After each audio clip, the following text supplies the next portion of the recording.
Hi, my name's Rob, And my name is Andy. and we're the Sugar Daddies, the show all about rum. And today we're going to be talking about Navy Rum, but more specifically, we'll be talking about the history of Navy Rum. Yeah, so sit back, relax, and enjoy. We hope you like the video, and we will talk to you later on.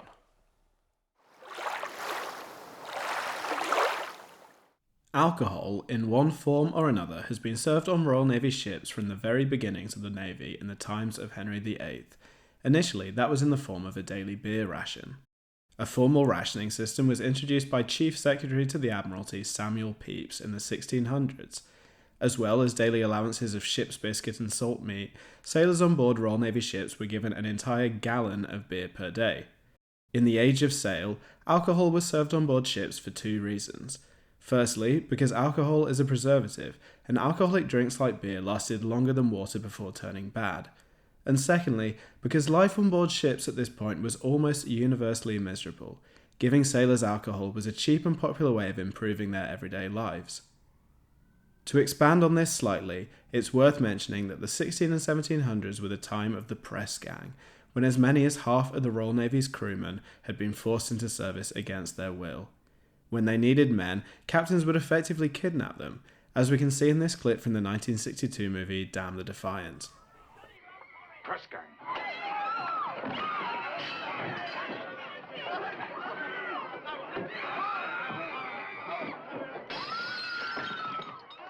Once men were on board a Royal Navy ship of the line, life, if anything, became even harder. Food was often rotten or infested, mortality rates were extremely high due to scurvy and unsanitary living conditions, and sailors were poorly paid. They wouldn't receive a pay increase for almost 150 years from 1650 onwards. The Royal Navy took a carrot and stick approach to managing its sailors, in other words. The lash was the stick, and alcohol became the carrot. An extra ration of rum for these men. Thank you very much, sir. But what does this all have to do with rum? Well, during the 16 and 1700s, the European powers began to look beyond their own continent to expand their territories. Now patrolling trade routes and fighting battles far away from Britain, the Royal Navy took a pragmatic approach to supplying food and drink to its sailors, known in the Navy as victualling. When staples such as ship's biscuit, salt pork, or of course beer ran out, a ship's purser would replace them with locally available alternatives. In 1655, during the British invasion of Spanish-held Jamaica, this led to the very first recorded consumption of rum on a Royal Navy ship.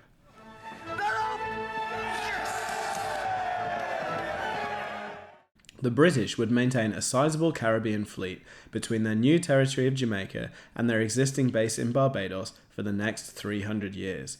Pretty quickly, British sailors developed a deep appreciation for their daily rum ration.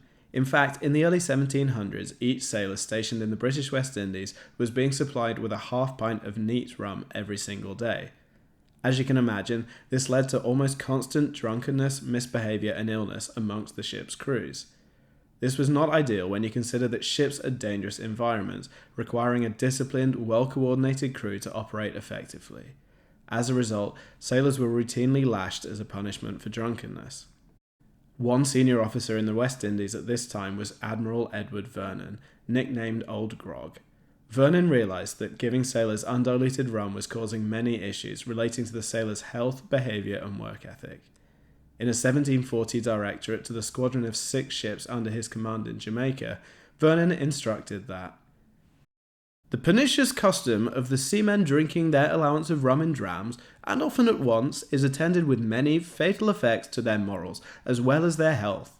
You are hereby required and directed that the respective daily allowance of half a pint a man for all your officers and ship's company be every day mixed with the proportion of a quart of water to every half pint of rum, to be mixed in a scuttled butt kept for that purpose. Unintentionally, Vernon had created two practices that would remain part of naval tradition for more than 200 years. Firstly, the mixing of rum with water, as well as sugar and lemon or lime if they were available, into maybe the first rum cocktail, grog, which Vernon's men named in his honour.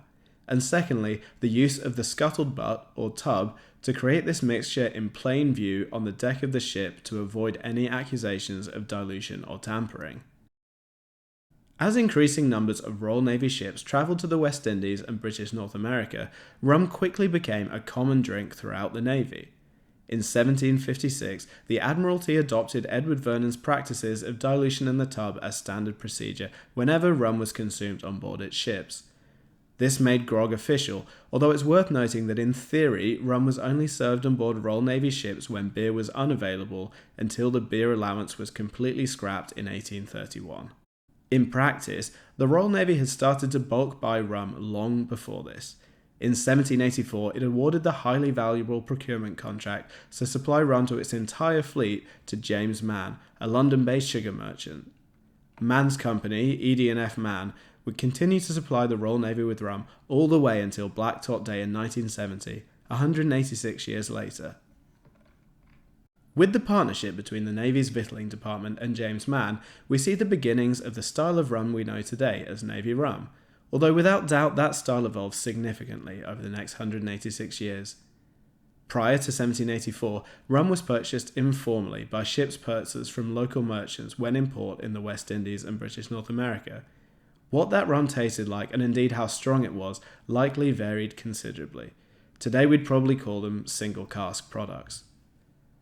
With James Mann supplying the Navy's victualling yards in Deptford, London, the Navy started blending together rums from different sources to create a more consistent product, using what became, over the next 100 years, a complex and unique vatting system. Unfortunately, there aren't many detailed records of this system, but we know that by 1888 the Navy's Deptford stores housed 32 wooden vats with a combined volume of around 250,000 gallons, into which high-strength rums shipped from the Caribbean were emptied, blended, and aged for around 2 years before being diluted and refilled into standard casks for supply to the Navy's fleet. The Navy very likely also added caramel to its rums at this point, both to darken them and to match their desired flavour profile. As for where ED&F Mann sourced its rum from, well, that's maybe the most speculated on detail in all of rum history. The short answer is that the Royal Navy preferred to procure rums from British-owned territories, particularly after its capture in 1815, modern-day Guyana, with Demerara rums, named after the Demerara region of Guyana, making up 60% or more of most suggested naval rum recipes. The next most commonly used rums were from Trinidad, at somewhere close to 30% of most Navy rum blends, with the remaining rums coming from other territories such as Barbados and Australia.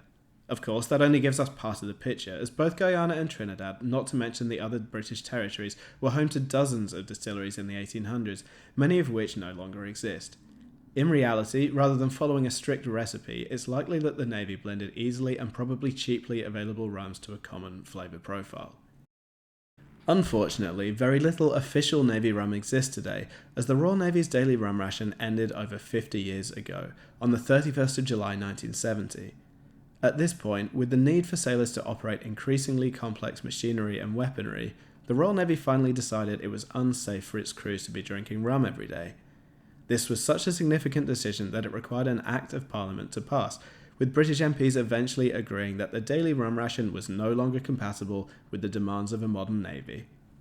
This feeling wasn't necessarily shared by the Navy's own crews, many of whom wore black armbands and staged mock funerals to mourn the passing of the Navy's most beloved tradition. Over 50 years later, though, the association between rum and the Royal Navy has continued into the 21st century, with Navy rum becoming a common and popular style of rum sold all around the world. Like when it was made by the Navy themselves, modern Navy-style rums are usually blended from different nationality rums to a common flavour profile. Navy rums are usually dark in colour and dominated by flavours of molasses, caramel, cask influence and exotic spice. They are often, but not always, bottled at the traditional naval strength of 4.5 degrees under proof, or 54.5% ABV as we'd call it today. One brand with a strong claim to authenticity is Puss's Rum, founded by American entrepreneur Charles Tobias and named after the nickname for a ship's purser, who was responsible for giving out the daily rum ration. Tobias struck a deal with the British Admiralty in the late 1970s and was given access to old recipes and blending information in exchange for ongoing donations to the Royal Navy's Sailors Fund. Puss's Rum and its contributions to the Navy's charities continue today. A number of other historic rum brands exist which have long used naval imagery and connections, legitimate or otherwise, in their marketing. Lambs and Woods being maybe the most famous of these. These rums are the archetype of dark rum for many rum drinkers. Walk into a British pub, for example, and ask for a shot of rum, and this is very likely what you'll get. And finally, the British spirits retailer The Whiskey Exchange was able to find a quantity of genuine Royal Navy rum, which they sell today under their Black Tot rum brand as the last consignment, if you have a spare $1,000 to buy a bottle. Luckily, they also created an approximation of the genuine article called Black Tot Finest Caribbean Rum, widely available for a much more reasonable $50. If you're interested in finding out more about Navy rum, this video was largely based on the book Nelson's Blood by James Pack, a fascinating and fun read that we'd highly recommend. Alright guys, well I hope you enjoyed the video and hopefully learn a little something about rum as well. Yeah, thank you so much for watching and making it all the way to the end of the video. Please consider liking and subscribing to be the first to find out about new rum content from the Sugar Daddies. We'll see you next time.